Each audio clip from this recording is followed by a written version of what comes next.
Exodo 6. Ang Ginoo miingon kang Moises, karon makita mo ang buhaton ko sa hari sa Ehipto. Pugson ko siya sa pagpalakaw sa akong katawhan. Gani, mapugos gayud siya sa paghingilin kanila. Ang Diyos miingon kang Moises, ako ang Ginoo. Mipakita ako kang Abraham, kang Isaac, o kang Jacob. Ingon nga labing gamhanang Diyos, apan wala ko ipaila ang akong kaugalingon pinaagi sa akong ngalan, nga mao si Yahweh. Gihimo ko usab ang kasabutan tali kanila, nga ihatag ko kanila ang yuta sa Kanaan, nga ilang gipuy-an kaniadto, ingon nga mga langyaw. Nabati ko ang mga agulo sa mga Israelita nga giulipon sa mga Ehiptohanon o gihinumduman ko ang kasabutan. Busa ingna ang mga Israelita. Ako ang Ginoo. Palingkawason ko kamo sa malisod nga trabaho nga gipabuhat kaninyo sa mga Ehiptohanon. Luwason ko kamo sa inyong pagkaulipon, pinaagi sa akong gahom, o pahamtangan ko sila sa makalilisang nga silot. Dawaton ko kamo ingon nga kaugalingon kong katawhan, ug mahimo ako nga inyong Diyos. Masayran unya ninyo nga ako ang Ginoo, ang inyong Diyos, nga nagluwas kaninyo sa mapait nga trabaho, nga gisangon kaninyo sa mga Ehiptohanon. Dadon ko kamo sa yuta nga gisaad ko, nga akong ihatag kang Abraham, kang Isaac, o kang Jacob. Ihatag ko kini kaninyo aron mainyo na. Ako ang Ginoo.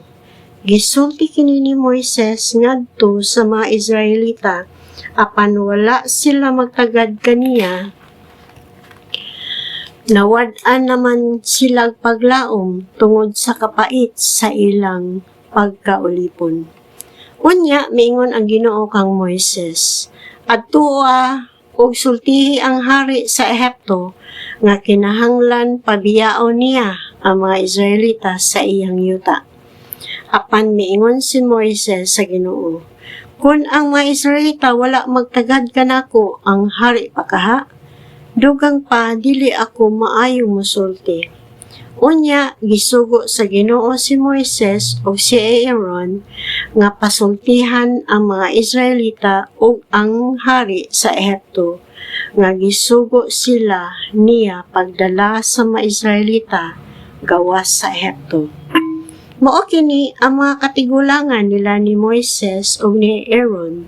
Si Reuben, ang kamagulangang anak ni Jacob, nga may 4 ka anak nga lalaki, si Hanok, si Palo, si Hezron, o si Carmi.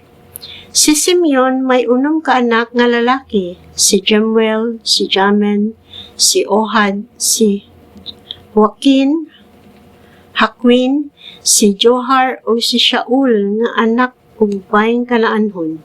Sila mo ay mga kagikanan sa mga banay nga nagdala sa ilang mga ngalan. Si Levi may 3 ka anak nga lalaki, si Gerson, si Kohat, o si Merari. Sila mo ay mga kagikanan sa mga banay nga nagdala sa ilang mga ngalan. Ang edad ni Levi miabot og 137, si Gerson may 2 ka anak nga lalaki, si Libni o si Simi. Daghan silang mga kaliwat. Si Kohat may 4 ka anak nga lalaki, si Amram, si Izhar, si Hebron, o si Uziel. Ang edad ni Kohat miabot og 133. Si Merari may 2 ka anak nga lalaki, si Mali o si Musi. Kini sila ang mga banay ni Levi. Gipangasawa ni Amram si Jochebed, ang igsuon sa iyang amahan, o si Jochebed nanganak kang Aaron o kang Moises.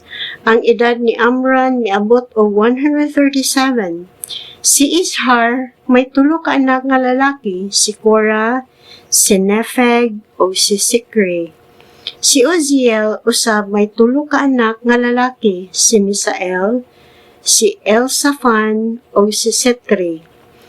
Si Aaron naminyo kang Elisiba nga anak ni Aminadab o igsuon ni Nason. Ang ilang anak nga lalaki mao sila si Nadab, Abihu, Eleazar o Itamar.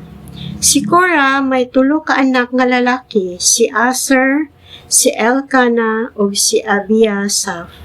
Sila maoy mga kagikanan sa mga laray sa banay ni Korah. Si Eleazar, ang anak nga lalaki ni Aaron, naminyo sa usa ka mga anak ni Putiel.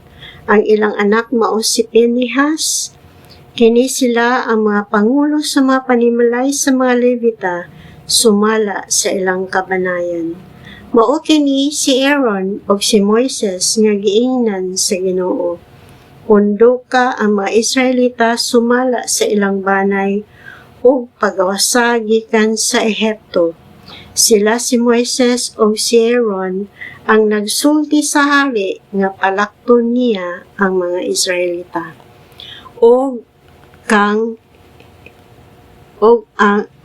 Ang sugo sa Ginoo kang Moises o kang Aaron. Sa dihang nakigsulti ang Ginoo kang Moises didto sa Ehipto, miingon siya, ako ang Ginoo. Sutii ang hari sa Ehipto sa tanan nga akong gisulti kanimo. Apan si Moises miingon sa Ginoo, nasayod ka nga dili ako mahimo sulti, busa dili gayud ako tagdon sa hari.